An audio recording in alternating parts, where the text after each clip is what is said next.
Bonjour à tous et bienvenue dans cette vidéo. J'ai le grand plaisir d'être avec le docteur Jean-Christophe Charrier.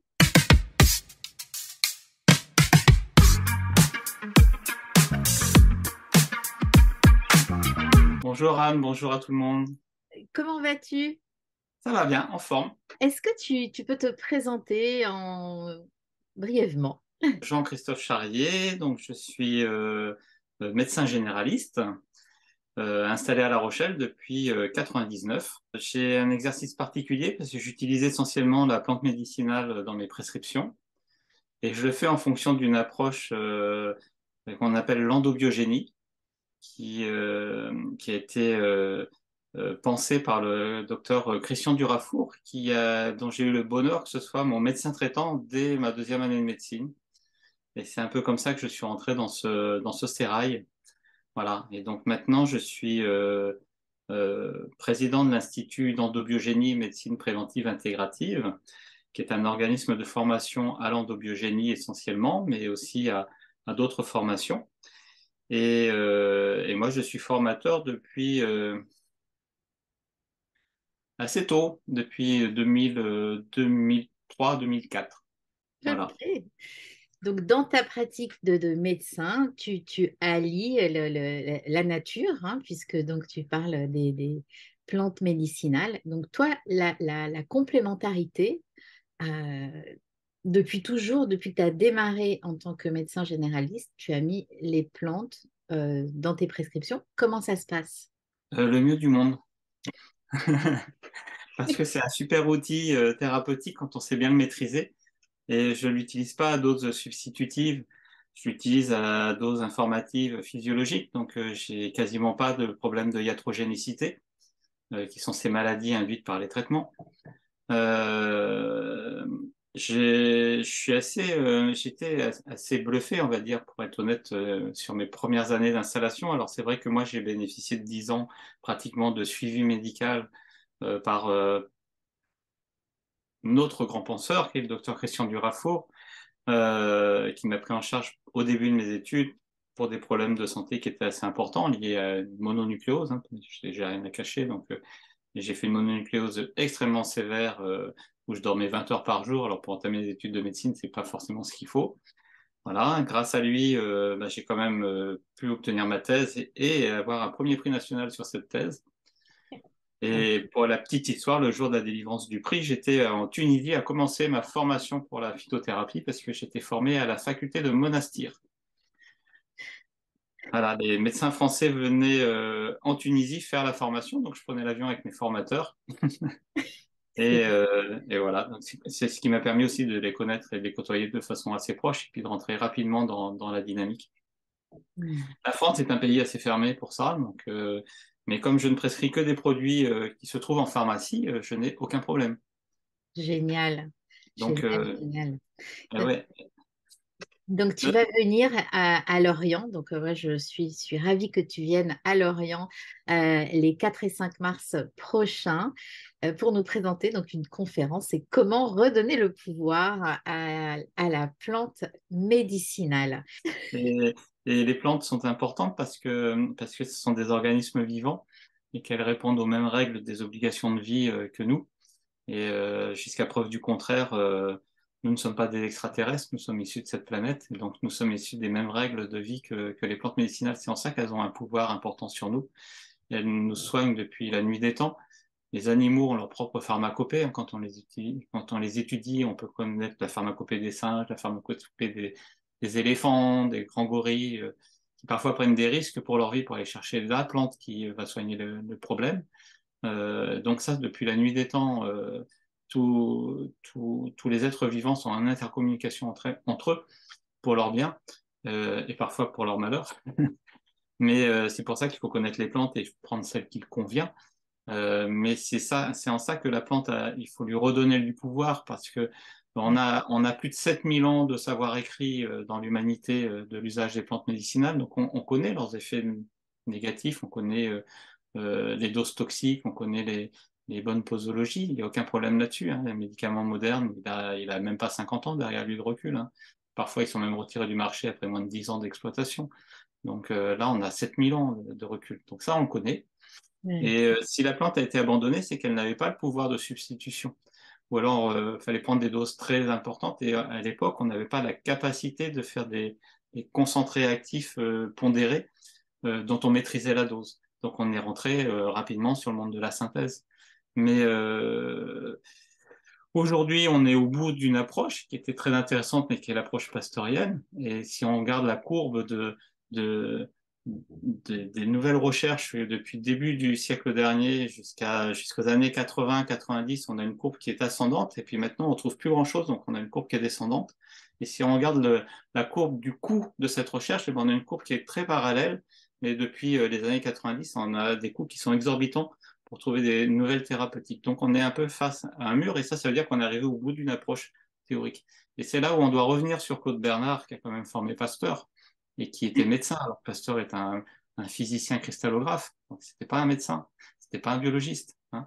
Et ça change beaucoup la conception des choses. Mais Claude Bernard, qui s'occupait beaucoup de la physiologie et de la compréhension du fonctionnement du vivant, en fait, c'est notre maître à nous en endobiogénie, parce qu'avec la plante médicinale, on est face à la physiologie de cette plante, et c'est la globalité du fonctionnement de la plante qu'on va venir voler pour venir nous soigner. Donc on la remercie, bien sûr, mais c'est vraiment, on vient lui voler ce savoir qui est son obligation de vie, en fait. Et c'est pas une molécule ou un extrait de la plante qui nous intéresse, ça c'est de la phytochimie. Ce qui nous intéresse, c'est le totem de la plante, donc c'est la globalité de la plante et toutes les molécules qu'elle contient qui sont dans une synergie indispensable à son bon équilibre de vie. Et c'est ça qui vient en interrelation avec notre organisme. Notre organisme, il a les capacités d'assimiler tous ces éléments-là, parce que la plante est aussi notre aliment. Et Ouais. donc, nous avons euh, capté tout ça, informé, rejeté. Et les rejets qu'on a de cette thérapeutique ne sont pas polluants parce qu'ils viennent de la nature, ils sont directement issus de la nature, donc la nature sait aussi les détruire. Contrairement à un médicament chimique que vous avalez et que vous allez envoyer dans vos urines ou dans vos selles, dans la nappe phréatique par la suite, et qu'aucune station d'épuration ne sera capable de traiter. Donc vous surchargez de pollution le monde, surtout quand vous prenez des médicaments très forts, alors qu'on aurait pu faire autrement. Quand on ne peut pas faire autrement, il n'y a pas de question. Oui. On prend un traitement, voilà. Mais il Mm. y a plein de fois, par confort, parce qu'on a une boîte d'antibiotiques qui traîne dans un tiroir d'un ancien traitement qu'on n'a pas suivi jusqu'au bout. Déjà, pourquoi on l'a pas suivi jusqu'au bout? Et on va se dire, tiens, je tousse un peu, pas, je prends mon antibiotique. Mais non, ça n'a pas de sens.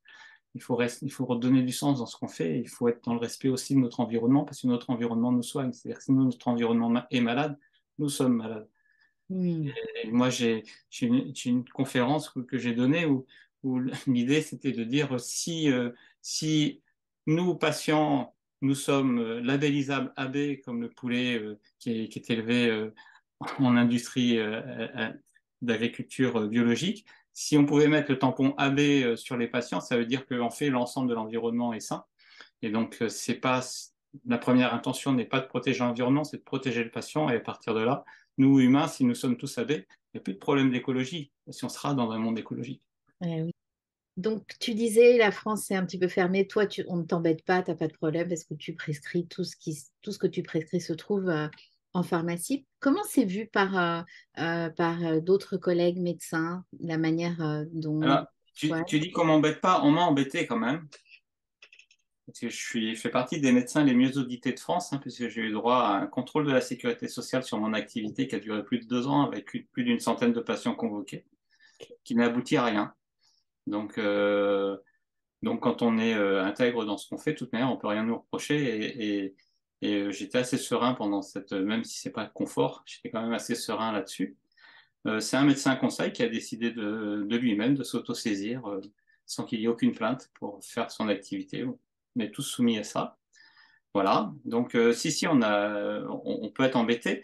Il y a des confrères qui n'adhèrent pas du tout, mais souvent par méconnaissance. Euh, Et puis, il y en a d'autres qui sont très observateurs de ce que je fais et très intrigués de façon positive. Et comme nous avons des patients en commun, et parfois, ils m'envoient même des patients pour que je prenne en charge des cas assez difficiles. Donc, ça, c'est quand même assez intéressant. ouais, c'est génial. Voilà, donc ça dépend beaucoup de l'esprit de chacun, mais comme le plus souvent, ceux qui disent les choses les plus, les moins sympas, on va dire, sont souvent ceux qui ont le plus de méconnaissances Et Mm. on sait bien que quand on ne connaît pas quelque chose, ça fait peur. Et Ouais. donc, on est dans le rejet. Et très souvent, bah, c'est ça que je constate. Donc, moi, je suis assez humble et je suis assez aussi dans la perfection de ce que je fais. Donc, j'ai pas beaucoup de soucis par rapport à ce que j'entreprends avec mes patients parce que j'estime, et c'est ce que je dis aux élèves conformes, il faut pratiquer en fonction de ce que l'on connaît et de ses capacités et pas se croire au-dessus de tout. Bien sûr. Donc, quand les choses échappent et qu'il faut passer à des thérapeutiques ben, plus allopathiques, on va dire, donc plus dans l'air du temps de l'université, eh bien, on y passe, il n'y a aucun problème. C'est-à-dire que moi, je suis complètement dans une vision intégrative et je peux très bien, effectivement, utiliser la phytothérapie, d'autres thérapeutiques d'extraction naturelle. Je peux utiliser des soins d'ordre d'accompagnement psychologique, mais je peux aussi utiliser les outils que j'ai appris à la faculté en réanimation, aux urgences et en cardiologie. Et voilà, sauf que moi, quand la sécurité sociale me dit sur les antennes que les antibiotiques, c'est pas systématique, mais qu'on ne nous propose rien d'autre, et ben, en fait, j'ai tout un arsenal entre le rien faire et faire le maximum, ce qui évite de partir vers le maximum le plus souvent. Et donc, en fait, en ça, on est très, très préventif. Et du coup, nos patients, ben, parfois, on les voit trop tard, donc ils sont déjà dans un état où il y a besoin d'une substitution, mais très souvent, de façon, avec cette approche-là, on peut éviter de basculer et on peut même régresser et revenir sur une normalité de fonctionnement. Quand on a déjeuné ensemble pour préparer ta venue à Lorient, on a beaucoup parlé de tes patients parce que c'est eux qui goûtent et qui profitent de l'endobiogénie. Et puis donc j'ai vu aussi une conférence d'une de tes patientes bien malade, pour laquelle il y avait un pronostic assez pas très heureux et qui finalement vit bien Ben, c'est grâce à tes ça, ben, on lui devait lui greffer les poumons dans les 2 ans, et ça fait faire pas loin de plus de 15 ans qu'on devait lui faire ça, et donc ça fait 15 ans qu'elle n'est pas greffée, et ça fait 15 ans qu'elle a repris le vélo, qu'elle a repris la natation, qu'elle vit effectivement avec un peu d'oxygène, mais qui même maintenant a l'énergie de faire une conférence pour présenter sa maladie, et qui devient patient experte. Donc, ouais, ça c'est effectivement, ça fait partie des cas extraordinaires qu'on peut avoir avec des outils simples. Hmm. Alors, quand tu as des patients, quand les patients arrivent chez toi pour la première fois dans ton cabinet, quand ils prennent Oui. rendez-vous avec toi, et que donc ils découvrent que ben, ça va être différent, c'est pas tout à fait les médicaments auxquels ils sont habitués, quelles sont leurs réactions, quelles sont les questions qui se posent, comment c'est accueilli? Alors déjà, les patients qui viennent me voir, ils sont volontaires pour ce type d'approche. Donc, c'est pas ce que j'aurais dit il y a 20 ans quand je me suis installé, hein, parce qu'il a fallu, je me suis installé tout seul dans mon coin sans faire de bruit, et puis j'ai laissé venir petit à petit les gens, et voilà, ça s'est fait tout seul. Maintenant, les gens qui viennent, ils savent qu'ils viennent me voir pour avoir une approche différente et essayer de trouver des solutions à leurs problèmes que le plus souvent sur lesquels on n'a pas forcément eu de solution, ou des traitements très très lourds qui leur semblaient un peu excessifs en première intention. Donc effectivement, il y a une prise de connaissance, donc humaine, hein, on est dans une relation humaine, donc voilà, on est dans une prise de connaissance, mais moi j'ai aussi une prise de connaissance du terrain en plus de la personne. Donc déjà, dans la conversation qu'on va établir, dans les questions que je vais donner, il y a une conversation qui peut être assez anodine en apparence. Moi, je pioche déjà énormément d'informations de type neurovégétative et endocrinienne. Et, euh, et je leur explique en même temps comment eux, ils fonctionnent. Et moi, je m'attache beaucoup à ça. C'est-à-dire, je décrypte ce que je perçois et je leur analyse aussitôt mon décryptage. Et ça, souvent, c'est très recherché parce que les gens, c'est quand même extraordinaire de voir des choses simples que les gens, on leur a jamais expliqué que ça marchait comme ça. Voilà, que ce soit la digestion, que ce soit la respiration, que ce soit les cycles féminins, que ce soit les problèmes de prostate. Alors moi, j'ai des petits dessins, je sors mes petits dessins, je dis, la prostate, c'est là, c'est comme ça fonctionne comme ça. Ouais, bah oui. Et donc vos symptômes, ils s'expliquent par ça, ça, ça. Donc on peut travailler ou pas là-dessus. On est obligé d'accepter le traitement qu'on vous propose parce que effectivement, on est dans un état où on peut pas faire mieux. Mais ou alors c'est, oh ben, on va essayer quelque chose d'autre que je vais vous apporter en fonction de ce que vous allez me dire, de ce que je vais examiner, de ce que je peux voir sur vos analyses, et on va faire un projet de soins, et on va évaluer ensemble si ce projet vous convient ou pas, et on va se revoir de façon assez régulière, mais sur des problèmes assez aigus, compliqués, on peut se revoir au bout de 2 mois, 4 mois, mais une fois que les choses sont installées, on se revoit 2 fois par an à peu près. Mm. Et alors c'est une médecine qui est lente parce qu'elle est réparatrice, elle ne Mm. se substitue pas. Donc on donne les informations à l'organisme pour qu'il mette en place ces mécanismes d'auto-réparation. Il a mis parfois 20 ans, 30 ans, 50 ans pour arriver au déséquilibre qui amène le patient à consulter. On ne va pas régler ça en 3 jours avec un cachet. Non, non, on va redécrypter et faire un peu un chemin inverse pour revenir dans une fonctionnalité qui s'éloigne de l'expression de la maladie. Mm. Super. Voilà.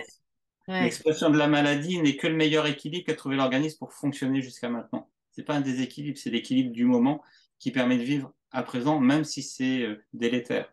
Donc Ouais. c'est ça qu'il faut remettre en état, trouver un équilibre bien plus optimum par rapport à la qualité de vie et par rapport à la maladie qui s'exprime, pour que celle-ci ne s'exprime pas, voire pour qu'elle s'efface. Mm. Et, donc, je vais préciser qu'aujourd'hui, tu prends très peu de nouveaux patients, hein, parce tu me disais 6 ans d'attente, hein. Donc, Oui. c'est quand même, voilà, c'est un parcours, je trouve, Ah, bah, très inspirant parce que tu as démarré, ça n'existait, enfin, tu étais presque tout seul. Et petit à petit, voilà, ton cabinet a grandi. Puis tu as vu que très vite, enfin, que c'était plus possible, tu pouvais plus gérer seul, donc tu formes d'autres médecins à l'endobiogénie. tout à fait. Et donc aujourd'hui, tu as un cabinet avec 3 autres, hein, vous êtes 4 Ouais. maintenant Mhm, dans le cabinet. tout à fait. Donc c'est important de le signaler parce que là, avec tes propos, voilà, forcément des personnes vont vouloir prendre rendez-vous avec toi. Mais voilà, sachez que il y a maintenant d'autres médecins qui sont formés, et pas qu'à La Rochelle d'ailleurs, hein. Oui, Ah, oui, ben, l'Institut s'est constitué pour ça, pour professionnaliser la formation. Donc, on a un vrai organisme de formation avec une validation Calliope. On forme des confrères, des soignants. On forme aussi les patients. Et mes écrits grand public sont surtout dans cet axe-là, à vouloir faire de l'éducation à la santé familiale pour que les patients puissent aussi s'autonomiser. Dans notre prise en charge en endobiogénie, on travaille beaucoup à ce que le patient s'autonomise dans sa propre prise en charge. C'est pas au médecin de faire pour lui. Le médecin, c'est un expert qui apporte un projet, mais c'est au patient de se saisir de ce projet et de faire ce qu'il faut pour que ça aille avec. Alors après, on n'est pas tous il y a des gens qui sont très observants, il y en a qui ont du mal à être observants d'un traitement, c'est pas problématique, ça. Il faut juste le savoir. C'est-à-dire que si vous n'avez pas pris votre traitement, il faut que le médecin le sache. Parce qu'il va comprendre que ce qui n'a pas marché, c'est parce que le médicament n'a pas été pris ou pas au bon rythme. hmm. Si avec une prise un peu aléatoire, on a quand même de bons résultats, on n'a pas besoin d'être exigeant non plus pour ce cadre-là, ce cas-là, à exiger quelque chose. Et on peut simplifier une ordonnance en ne prescrivant qu'une prise le matin, parce que là, c'est ritualisé et c'est pris. Donc on est dans l'adaptation, la vie c'est l'adaptation et la Ouais, consultation elle est vivante, donc on est dans une consultation adaptable ouais. en fonction de la problématique, en fonction des urgences, en fonction de plein de choses bien sûr. Donc la consultation est vivante, mais elle est un petit peu plus longue Ah que oui, elle est ce plus qu'on peut longue. trouver habituellement. Ouais, Oui. Elle dure bien 1 heure la consultation. ok. Au tout début quand je me suis installé, j'avais même des consultations qui duraient 2 heures, mais c'est beaucoup trop parce que tout le monde s'épuise et puis un peu il y a tellement d'informations qui ressortent, mais j'avais besoin de partager beaucoup. Donc c'est vrai que maintenant 1 heure c'est vraiment le bon timing pour prendre les choses en main, même si ce soit une première consultation, même si ce soit. Alors c'est mon mode de fonctionnement, hein. Et les jeunes confrères parfois ils prennent une première consultation un peu plus longue, mais ça c'est voilà, ça s'installe en fonction de chacun. On a tous nos personnalités aussi. Il y a quelque chose que j'aime beaucoup quand tu dis éduquer les patients, et ça me parle beaucoup. On a tous envie maintenant de mieux comprendre comment on fonctionne et comment on peut se soigner avec la médecine conventionnelle et les soins naturels. Donc voilà, je voulais souligner ça. J'aime beaucoup quand tu parles de ça, éducation. Je trouve que c'est super important.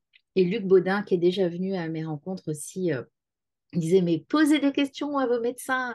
Euh, Allez-y, posez des questions. Ne repartez pas juste avec l'ordonnance sans savoir ce qu'il y a quoi, à l'intérieur.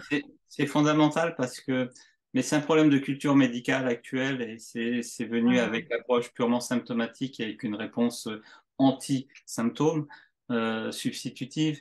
Donc il y a un savoir et ce savoir n'est pas forcément transmis parce qu'effectivement on a perdu la partie humaine de la relation médicale. On met beaucoup de machines maintenant entre les patients et les médecins, on met beaucoup d'examens complémentaires. Et j'arrête pas de préciser tout le temps qu'un examen complémentaire, dedans, il y a le mot complémentaire. ouais. Cet examen ne doit jamais être premier. Je veux dire, on ne va pas vous faire une radio si on vous a pas examiné. Je ne vais pas vous faire faire une radio de la cheville si j'ai même pas été voir et toucher votre cheville. Même si vous me dites que vous êtes tordu la cheville, je l'observe, je l'examine. Hein, et Mm. ça, c'est vrai pour tout. Mais on est effectivement dans un système, et c'est pas la faute des médecins, Non, la faute du système sociétal tel qu'il s'est organisé.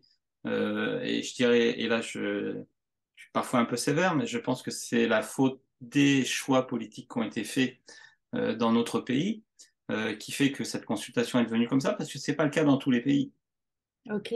Et moi qui ai formé quand même les médecins de santé publique de la ville de Mexico, je peux vous dire qu'on est dans une autre approche là-bas. Hein. D'accord. Donc il y a vraiment un poids culturel, il y a une volonté de résultat aussi. Donc on veut du résultat rapidement tout de suite maintenant. La convalescence, on ne sait même plus ce que c'est. On oublie qu'il y a moins de 100 ans, il y avait des centres de convalescence où les gens partaient parfois 6 mois de leur vie après une tuberculose, après une maladie infantile importante. Avant, il y avait des enfants qui partaient dans des sanatoriums, dans des aériums, qui étaient des centres de convalescence où on faisait beaucoup aussi de renutrition, parce qu'il y avait beaucoup de dénutrition à l'époque, tout ça. Alors heureusement, aujourd'hui, on n'est plus dans ces problèmes-là. Mais cette notion de convalescence, elle est oubliée. Donc, on ne doit plus rater l'école, on ne doit plus avoir d'arrêt de travail parce qu'on a été enrhumé. Eh bien, si on est enrhumé et qu'on a eu une attaque un peu sévère et qu'on a des jours à se ressourcer, ben, il faut prendre les éléments pour se ressourcer parce que si on ne le fait pas, on est fragilisé et on va retomber malade 15 jours plus tard. Donc, on va passer tout son hiver avec le mouchoir et puis et être un peu patraque et peu performant au travail. Alors, si on prenait vraiment le temps Mm. d'accueillir la maladie, de donner les éléments à notre organisme pour qu'il réponde à cette agression bactérienne ou virale saisonnière, de comprendre pourquoi cette année je suis tombé malade, d'habitude je tombe pas malade, quelles ont été mes problématiques d'avant, comment fonctionne ma thyroïde, comment fonctionnent mes surrénales, pourquoi je me suis laissé envahir, donner les moyens à mon organisme de lutter, de s'auto-réparer là-dedans, surveiller, parce que s'il y a une décompensation là, effectivement, il faut se substituer. Mais le plus souvent, moi j'ai des filles, ma fille aînée, elle a 25 ans, elle a toujours jamais pris d'antibiotiques de sa vie. Ma deuxième, elle en a 22, elle a toujours pas pris d'antibiotiques. Et la troisième, elle a 18 ans, elle a toujours pas pris d'antibiotiques. Donc on peut gérer les choses. Mm. Mais ça ne veut pas dire qu'il faut pas en donner. Oui, Il faut bien en sûr. donner si on est dépassé. Hein. Bien sûr. Donc si on donne le temps à l'organisme de s'auto-réparer comme ça, eh bien en fait, il sera beaucoup plus solide et il affrontera mieux les autres agressions. Il y a l'immunité dont on parle, que tout le monde connaît, mais il y a une autre fonctionnalité qui n'est pas l'immunité, mais qui est notre capacité de réponse à l'agression et qui ne dépend pas des anticorps, mais qui est la capacité de notre organisme à être hostile au développement du germe qui nous agresse. Voilà. Pourquoi, quand vous êtes dans une pièce où il y a 10 personnes qui ont un grippé qui rentrent dans cette pièce, pourquoi il n'y a pas 10 grippés le lendemain? Vous pouvez en avoir 8, mais vous n'en avez pas 10. Parce il y en a 2, 3 là, qui vont fonctionner différemment et ils ont été en contact avec le virus comme tout le monde, mais pour autant, il ne s'est pas développé en eux. C'est ça qui m'intéresse, moi, c'est les gens qui ne tombent pas malades, comprendre comment Mm. ils fonctionnent, et à partir de là, aider ceux qui tombent malades à fonctionner autrement pour qu'ils prennent l'exemple sur ceux qui ne l'attrapent pas. Mm. Génial. Et on pourrait parler comme ça pendant des heures, hein. Et, Oui. mais bon, on va venir découvrir, enfin chacun va pouvoir te découvrir sur scène au Palais des Congrès les 4 et 5 mars. Donc c'est redonner le pouvoir à la plante médicinale, mais là, de la manière dont on parle, c'est aussi redonner le pouvoir à chacun, en fait, hein, pas de gérer sa santé, mais en tout cas, en connaissance de cause, d'apprendre à se connaître et à se soigner en étant conscient de ce qui se passe à l'intérieur. Pour les personnes qui voudraient en savoir plus, parce qu'on va devoir arrêter cette interview, mais tu as fait pas mal de podcasts avec Anne Guéquière dans Oui, Métamorphose Podcast. Lequel on pourrait conseiller que je mettrai là en lien sous la vidéo? oh là là, quelle question. Ils sont tous aussi importants les uns que les autres. On est de saison, donc on avait fait, je crois, ma pharmacie de l'hiver. On Ok, avait dû faire un podcast sur ce thème-là. exact. Donc ça peut être très bien de mettre celui-là pour être dans l'actualité. Ok, Après, il y a plein de podcasts avec Anne, on a fait un superbe travail ouais. et il y a plein de thèmes différents. Donc Bon, voilà, en tout cas, je vais mettre quelques liens en dessous pour ceux qui veulent euh, poursuivre, voilà, en savoir plus sur toi avant de te voir en conférence. Et ben, je vais envoyer sur les podcasts super de cool. Anne, notre marraine, hein, la marraine de l'événement. Et puis Et les auditeurs, s'ils veulent venir nous voir, ils peuvent venir sur le site de l'Institut parce que dessus, il y oui, a tous les liens vers les podcasts, mais vers d'autres conférences qu'on a fait. Puis il y a plein de petits articles qu'on a écrits. On a été très productifs pendant la période Covid où on n'avait plus le droit de travailler, donc on a beaucoup travaillé pour les patients. Et il y a plein de petites choses à voir comme ça qui sont en accès libre. Donc voilà, parfait. Je vais mettre tout ça sous la super, vidéo. Et merci bien. merci beaucoup pour cet échange passionnant que j'aurais bien fait durer un peu plus longtemps. Mais Ah, je t'avais prévenu, hein, si t'as ouais, pas le timing, si, si, si, j'ai quand même surveillé. bon, super. Eh ben, on se retrouve en tout cas les 4 et 5 mars. Ben, merci beaucoup pour déjà d'avoir accepté l'invitation et puis merci beaucoup pour cet échange et puis pour tout ce que tu fais qui est vraiment passionnant. Et j'ai hâte d'en savoir plus hein, et de partager tout ça avec le public qui sera là. Super. On les attend nombreux. On les attend nombreux, bah oui. Merci beaucoup Jean-Christophe et Merci. bonne Merci fin de Anne. Merci à vous journée. tous. Au revoir à tous, à bientôt.